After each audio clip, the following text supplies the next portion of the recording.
I recommend a few books per year. Some of those are targeted at a certain group of viewers because some books are mainly relevant for a specific audience. But occasionally, there's a book that everyone needs, at least everyone who watches my channel.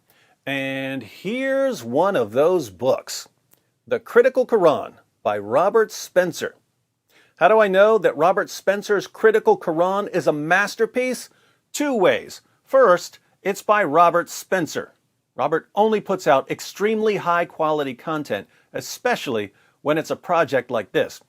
Second, true story, I put together a little test before I started reading.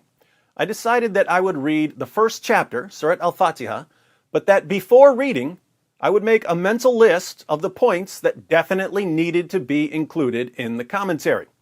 Robert's main focus for the past 2 decades has been on jihad, but there are a lot of important problems in the Quran that have nothing to do with jihad, so I wanted to know if Robert was going to cover them. Those of you who've had a lot of discussions or arguments with our Muslim friends over the years may know what the main problems with Surat Al-Fatiha are. I made a mental list of 4 things that were most important before I went to the chapter in the Critical Quran. Here's what I came up with before going to the text. 1.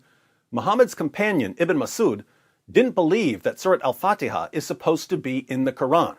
The Quran is supposed to be Allah speaking to man, not man speaking to Allah. But Surat Al-Fatiha is a prayer to Allah. So Ibn Masud concluded that this chapter shouldn't be in the Quran.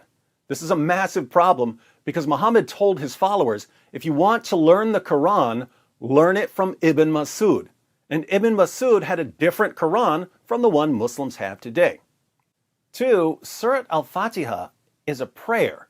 But normally in the Quran, when Allah is telling human beings to say something, He begins with the word say. He says, say this. But Surat Al-Fatiha doesn't begin with say this, which means that since the Quran is Allah's eternal speech, Allah has been reciting a prayer for all eternity. Why is this relevant? Well, Surat Al-Fatiha says, praise be to Allah, and guide us to the straight path. So for all eternity, Allah has been praising Himself and asking Himself to guide Himself to the straight path. Very confusing. 3, there's a textual variant in verse 4. Most Muslims are still convinced that there are no textual variants in the Quran, so there's a refutation of their belief in verse 4.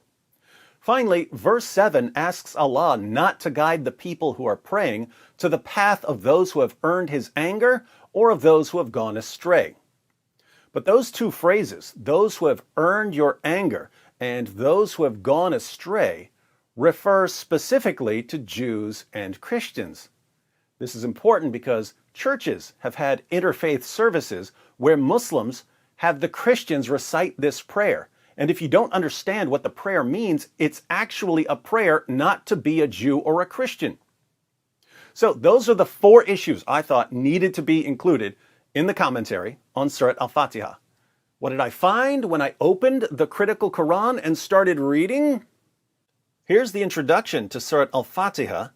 Right here, towards the end, we find, yet in an indication of the fluidity of the Quranic text in the early days of Islam, Abdullah ibn Masud, one of Muhammad's companions, did not even have this surah in his version of the Quran.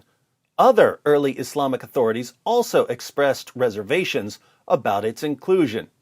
So, Robert points out the Ibn Masud problem, but also notes that other early Muslims had a problem with the first chapter of the Quran.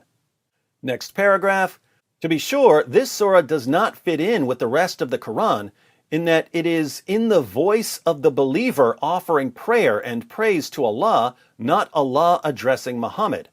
Islamic orthodoxy has it that Allah is the speaker in every part of the Quran. So with Al-Fatiha, the believer must accept that the deity is explaining how he should be prayed to without explaining directly that that is what he is doing. So Muslims have to assume that Allah wants them to say this even though it's Allah speaking, meaning that Allah has been reciting a prayer from all eternity.